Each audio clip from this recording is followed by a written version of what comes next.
반갑습니다. 반갑습니다. 자, 또 이게 지금 사은 에필로그에서 사은장을 이렇게 주제별로 다시 한번 살펴보고 있는데, 첫 시간에 사은과 인과, 두 번째 시간에 죄보고 출처와 사은을 봤어요. 그래서 사은의 보은의 결과, 피은의 세계에 대해서 보통 이렇게 질문이 오면 어떻게 말을 하냐면, 무균 상태 같은 세상, 그러니까 악이 없어. 악이 없어. 선악이 다 없어. 또 좋게 말하면 그냥 선만 있어. 악은 없어. 그러니까 생각을 했냐면 균이 없는 세상을 말할 때가 있어요. 그러나 그 사은에서 보은의 결과의 세계는 어떤 세상이냐면, 균이 없는 게 아니라 우리가 건강한 상태입니다. 균은 있어요. 우리는 건강한 상태. 그러니까 어찌 보면 항체도 있고 그렇죠. 그러니까 살다가 보면은 스트레스도 있고, 또 막 뜻대로 안 돼. 일들이, 그다음에 일이 꼬일 수도 있고, 거기에 따른 어떤 갈등도 있고, 그것 자체가 없는 세계가 아니라 그것이 있음으로써 내가 더 훨씬 좋은 겁니다. 그것을 잘 할 수 있는 지혜가 있고, 그런 속에서도 서로 살아가는 거. 이런 세계가 사은이지,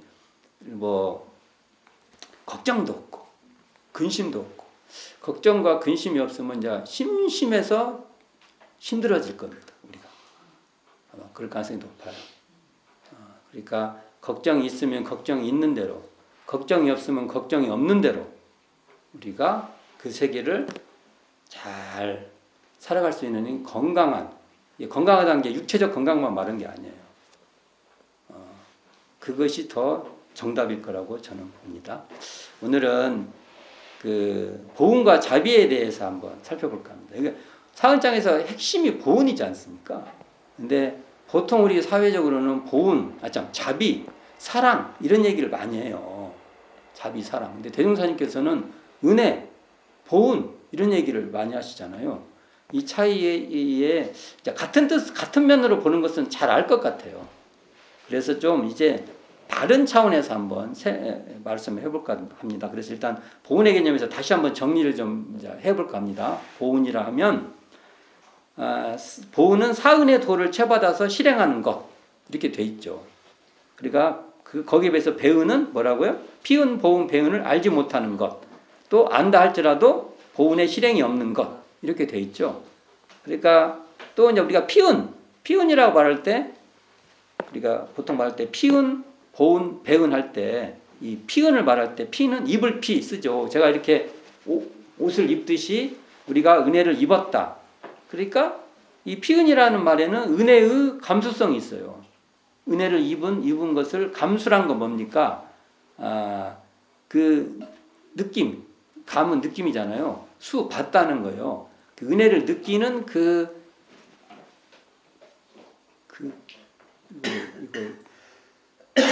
은혜를 받은 느낌이 있다는 거예요. 근데 이런 상태 보면 당연히 이 사람은 수양력이 있는 거죠. 수양력 없이는 이렇게 될 수가 없어요. 이 피은이라는 말에는 수양력과 연동되어 있고, 은혜를 아는 지은은 사리간의 연마하고 궁구하는 연구력과 연동되어 있는 거예요. 은혜를 알았다는 것은 은혜가 어쩐지 잘 파악됐다는 거지 않습니까? 그러니까 연구력과 이게 다 통해 있다. 그 다음에 은혜를 갚는 보은은 정의는 취하고 불의를 버리는 취사력과 연동되어 있다. 왜 그러냐면 배은 이 사은장에서 보면 보은이 정의예요. 배은이 불의예요. 그러니까 보은은 취하고 배은은 버리는 것. 이게 취사력과 통해 있다는 거죠. 우리가 보은의 보는 갚을보로 우리가 메아리 생각하면 돼요. 이렇게 메아리가 이렇게 오잖아요. 그러니까 은혜에 대해서 은혜로 보답한다. 그러니까 보은과 보답은 같은 계열의 말입니다. 보은과 보답한다 할 때. 그리고 배은할 때 이 배는 등질배 짰어요. 등질배. 이게 뭐든지 은혜를 등 돌리는 것이 배은이에요. 등을 돌려. 그래서 등 돌리면은 부부간에도 가장 거리가 멀어질 때 부부간에 싸워서 등 돌릴 때요. 아, 그거 참 나도 가끔 하거든요. 그거 참 힘들어. 정말 멀어. 그러다가 이제 등 한번 싹 바꾸면 크게 되잖아요. 또. 이게 참 부부간에 그런 모면 이거 참 실감이 확 오죠. 우리가 은혜라는 배은이라는 게 별거 아니죠. 이렇게 등 돌려버리면 배은입니다. 은혜에 대한 은혜적 시각에서 등 돌려버리면 끝장이에요. 그냥. 한번 해보세요. 고통이 심할 겁니다. 안 해야죠. 그렇게. 그러니까 이 등졌다는 것은 불평하고 외면한다. 그러한 태도다. 이렇게 말할 수 있죠. 근데 보은 자는 은혜에 감사의 메아리로 반응하며 배은 자는 은혜를 등지고 은혜가 없다고 불평하는 것과 같다는 겁니다. 이처럼 사은의 피은, 지은, 보은은 수양, 연구, 취사의 사막과 연동되어 있으며 사은을 취사과목 하나로 여기기도 합니다. 그러니까 사막에서 작업 취사의 한 과목으로 사은, 보은을 삼기도 합니다. 사막의 입장에서는 사은이 취사 과목이 될 수 있는 거예요. 그리고 또 사은의 입장에서는 다 사막도 사은 그 사은을 운영하는 게 다 사막의 내용이 되기도 한다는 거예요.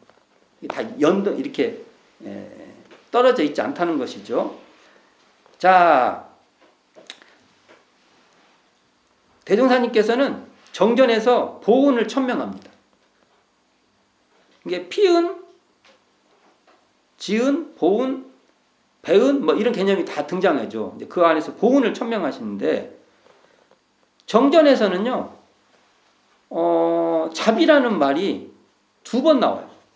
동포 보은의 결과에서 직접적 잡이라는 표현은 한 번 나오죠. 동포 보은의 결과에서 구세성자들이 자비방편을 베푸사라는 데서 이렇게 자비방편이라는 말 속에 등장합니다. 여기 이것도 그냥 자비 이렇게 않고 방편의 방법으로 자비가 나와요. 그러니까 안 나와요. 많이 나올 것 같죠? 대종경에서는 많이 나오죠. 그 상황 본문이니까 자비라는 말을 잘 쓰는 그 상황이니까 그 말이 나와요. 근데 정전에서는 딱 한 번 나와요. 그리고 자비와 같은 말로서 어떻게 나오냐면 법의등급 대강열에 의해 대자제비로 일체생명을 제도하되 이렇게 될 때 대자대비로 나와요. 그러니까 넓게 보면 2번 나와요. 그리고 안 나와요. 그리고 그냥 방편으로서 자비가 나온다는 거죠. 자, 대종경에서 보은과 자비를 대종경에서는 자비를 상황에 따라 보은과 자비가 상황에 따라서 등장하죠. 근데 주로 자비가 나와요. 아니요, 대종경에서는 자비가 주로 나와요. 표현이 보은보다 자비가 더 많이 나와요. 근데 이런 말이 정전에서는요, 보은으로 다 정리가 됩니다. 자, 이런 관계를 잘 우리가 봐야 돼요. 근데 여기서 정전이 원점입니다. 대종사님의 본이에요, 본이. 정전은요, 사람들 상황을 보고 말한 게 아니에요. 당신의 뜻만 그대로 쭉 말한 거예요. 대종경은요, 그 상황과 그 사람의 그걸 보고 말하는 거예요. 그러니까 자비를 말해야 알아들어요. 그렇게 자비라는 말 많이 쓰는 겁니다. 근데 정전에서는 그런 거 생각 안 해요. 당신의 뜻만 밝히는 겁니다. 이게 중요합니다. 그래서 제가 대종경도 정전으로 다시 읽기를 계속 해야 된다. 이 얘기를 말씀한 거예요. 그러니까 정전의 원점을 기준해서 대종경을 해석해야 다시 읽기를 해야 돼요. 다시 읽기. 다시 정전의 시각으로 우리가 그걸 읽어봐야 돼요. 그러니까 그렇다면 왜 정전에서는 자비를 하지 않고 보은이라고 했을까? 이걸 우리가 의두를 한번 삼아볼 필요가 있다는 것이죠. 그러면 자비에는 제가 볼 때 시혜적 요소가 있습니다. 시혜라는 것은 은혜를 베풀었다 이 말이에요. 시혜. 현대 사회, 현대 철학이나 이런 데서는 시혜라는 걸 그렇게 좋아하지 않습니다. 이걸 궁극적 목표로 삼지 않아요. 시혜를 받았다는 것은요, 썩 좋은 것만은 아니에요.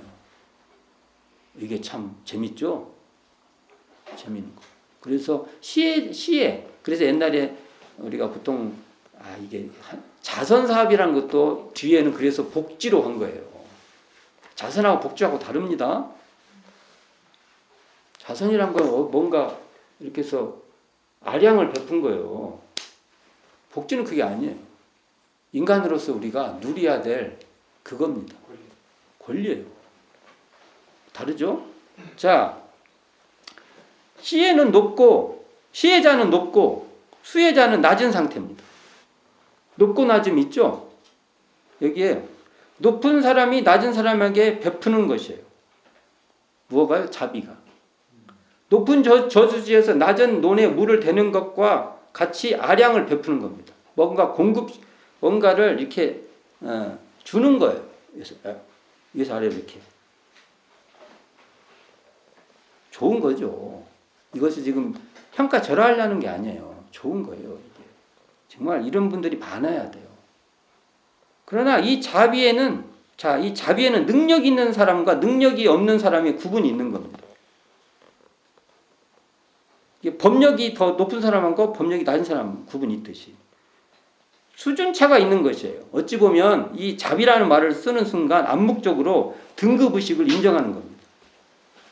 차등 이게 있어요. 자비의 의도는 능력 있는 사람이 인격적 능력을 발휘하여 능력 없는 사람을 무시하지 말고 잘 지도해라는 인도해라는 그런 지도자 의식이 있는 말입니다. 나쁜 말이 아니에요. 굉장히 좋은 말이에요. 이 말씀. 근데 대종사님은 이 말도 조심해서 썼다는 겁니다.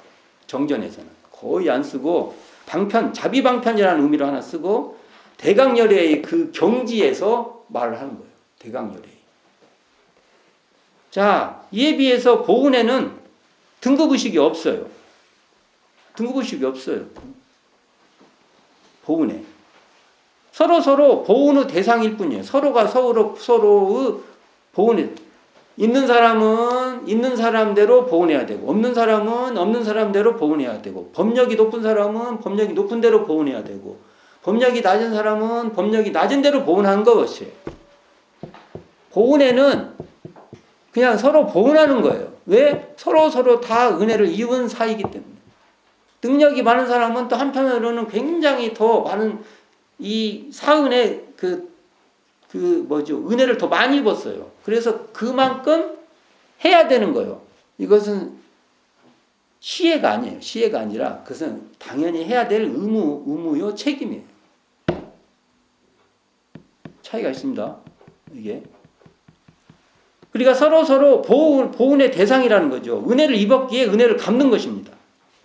그러니까 은혜를 입었다는 이 피은에는 평등의식이 자리 잡고 있는 거예요. 이건 다 그냥 그런 게 아니에요. 능력의 유무를 전제하는 것이 아니라 은혜를 갚느냐 안 갚느냐는 그 당의 문제에만 선제하는 거예요. 먼저 있는 거예요. 은혜를 다 입으니까 은혜를 지금 보은할래 안 할래 그것밖에 없어요. 대강열애의도 보은해야 되고요. 출가의도 보은해야 되고요. 법가 항마의도 보은해야 되고요. 법마 상정급도 보은해야 되고요. 출가의도 보은해야 되고요. 보통급도 보은해야 되고요. 보통 우리 원불교에 입교하는 사람들도 보은해야 되는 거예요. 다.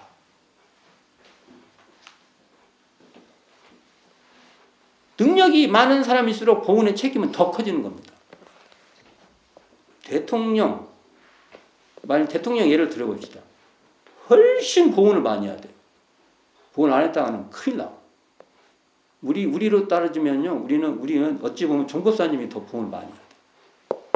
이렇게 따져. 종사님 보훈 안 했다면 큰일 나요.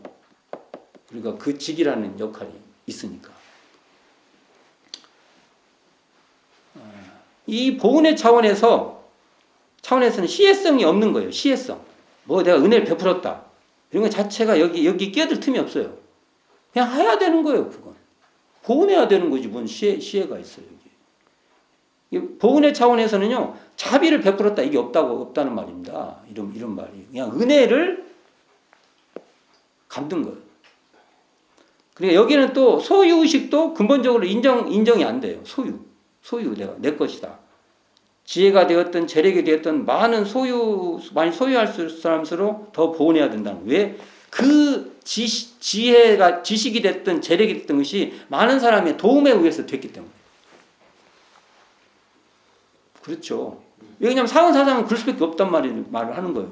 이거 말 잘못하면 이게 뭐 막 옛날에 이러니까 공산당이냐고 물어보더라고. 그래서 공산당보다 더하죠.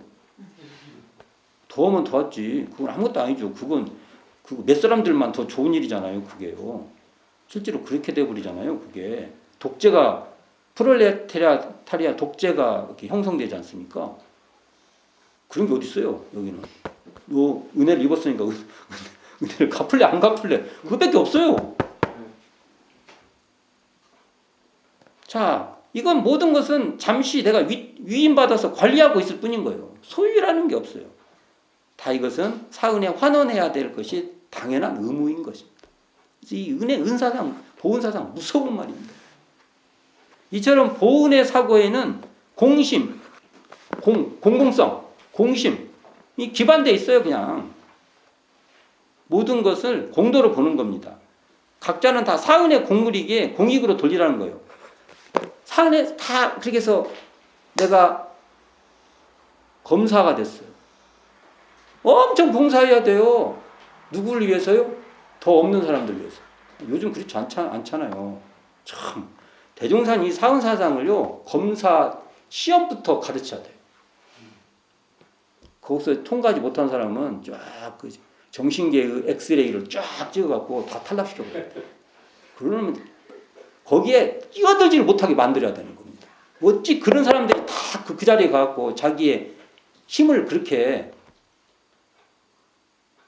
자기들을 위해서 충성하는 그런 조직을 만들어버리니까 어떻게 하면 이걸 모든 사람을 위해서 일할 수 있는 이 보훈의 세계로 만들어야 되는 거예요. 이게 이렇게 사상이 무서운 겁니다. 이게 우리가 해야 될 일이에요. 그런데 찬성을 던진 사람들은요 사상이 뭔지도 모르는 거예요. 원불교 와서 많이 그런 데 되면 정신 차려야 돼요. 정말 정신 차려야 됩니다. 또한 이 보훈에는요 암안심이 없어요.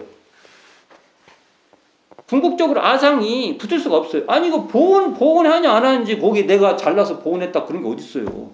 너 보훈했어? 그럼 끝이에요. 거기다가 무슨 내가 보훈 좀 해서 나 뭐 어쩌습니까? 그런 말을 붙일 수가 없어요. 자비에 붙을 수 있어요. 혹시 잘못하면. 원래는 안 그런데. 근데 보훈 사상에는 아예 붙을 수가 없어요. 응용에 무념해야 될 뿐이에요. 자비에는 호교, 아상, 함정이 있을 수 있으나 보훈에는 원천적으로 아상의 길목이 차단시켜버렸어요. 그래서 대륜사님께서 아상, 보훈을 강조한 것 같아요. 진짜 그래요. 내용을 보면. 그러므로 대종경에 등장하는 자비는 상당 부분 보훈으로 읽어야 됩니다. 대종경에 나오는 이 두 자비에 대한 정전에 나오는 두 가지 자비에 대한 내용도 사실은 어찌 보면 보훈으로 읽어야 돼요. 대종경에 있는 것도 자비도 우리는 이걸 보훈으로 바꿔서 많이 읽어봐야 돼요. 대종사님 본 뜻이 보훈에 있으니까. 자, 정전에서 동포보훈의 결과인 구세성자들이 자비방편을 베푸사 이 대목도 법의 등급의 대자대비로 이렇게 나오죠. 대자대비로 일체생명을 제도하되 여기 또 보훈의 능력이 위대한 분의 어떤 새로운 다른 표현이다 이렇게 봐야 돼요. 보훈으로 읽어야 돼요. 저는 그렇게 봅니다. 그러니까 앞에 구세성자의 자비방편 이것도 방편의 차원으로서 제시된 거예요. 이것도 어찌 보면 궁극적으로는 보훈으로 읽어야 돼요. 그냥 구세성자가 보훈하는 거예요. 그것도 보훈하는 겁니다. 보훈 구세성자가 대승사 입장에서는 보훈하는 거예요. 대강열의에서 그 대자대비로 일체생명을 제도하되 이것도요 보훈하는 행위예요. 대종사님 그렇게 봐야 될 거라고 봅니다. 정전의 관점으로 대종경에 등장하는 자비를 읽어야 되고요. 보훈의 의미로 자비를 해석해서 읽어야 된다는 것이 읽어야 된다는 거죠. 자, 이러한 의미에서 소태산 대종사는 정전에서 보훈을 핵심으로 신앙문을 열어놓은 거예요. 그러니까 이 신앙이라는 행위에서 신앙 이코르 보훈이에요. 언젠가 이렇게 돼야 됩니다. 골자가 생각할 거 없습니다. 우리가 신앙하자는 건 뭐예요? 보훈하자는 겁니다. 그냥 단순히 생각하면 돼요. 뭔 고민을 해요, 이걸 대해서.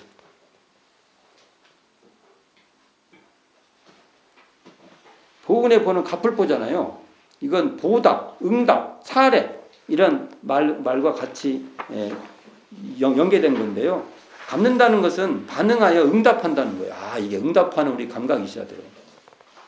우리가. 근데 이게 응답하기 위해서는 감수성이 있어야 돼요. 은혜에 대한 감수성이 없이 어떻게 이게 돼요?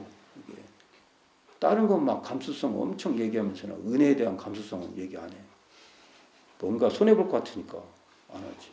그런 거 아니에요? 솔직히. 질문을 거의 안 해. 그런 얘기는. 제 은혜의 감수성이 약한 것 같습니다. 그런 얘기 안 해. 안 하게 돼 있지.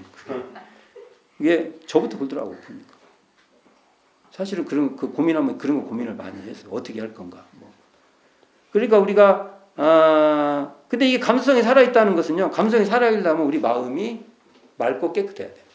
자, 우리가 이것을 맑고 깨끗한 것이 그런 게 아니라 우리가 마음이 텅 비어 고요한 내가 어떤 욕망이 있다, 어떠한 기대를 하고 있다, 어떤 것에 더 예민하게 반응한다는 것을 잘 알 때, 그럴 때가 우리가 청정하다고 했죠. 그럴 때 은혜도 훨씬 더 감수성이 있어야 된다. 이런 것입니다.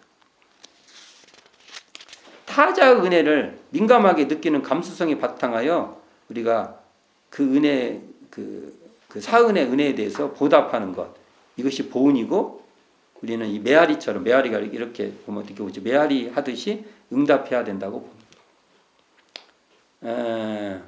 시혜적 아상이 없는 보은의 의미를 정말 내가 보은한다는 것, 거기에 내가 무엇을 막 주었다, 뭐 이렇게 있잖아. 은혜를 베풀었다. 이런 아상이 없어요, 거기에. 지가 보은자가 되면 당연히 이런 거 아상이 없어요. 없어야 돼요. 대문사님께 그것 때문에 보은이라고 강조를 하신 거예요. 우리는 이걸 더욱 선명하게 우리가 살려내서 사은 은혜에 보답하는 보은자가 되기를 바랍니다. 이 대은사님의 보은이라는 말에 피은, 보은, 배은, 또 지은 뭐 이런 말에 이런 깊은 뜻이 있다는 것을 우리가 생각해 봐야 합니다. 오늘은 보은과 자비의 차이, 또 정전의 보은의 관점으로 대정경의 자비를 어떻게 읽어야 될 것인가, 이런 것들을 한번 살펴보았습니다. 자, 한번 또 보은의 의미를 깊게 되새겨보는 시간이 되기를 바라면서 이상으로 마치도록 하겠습니다. 수고하셨습니다.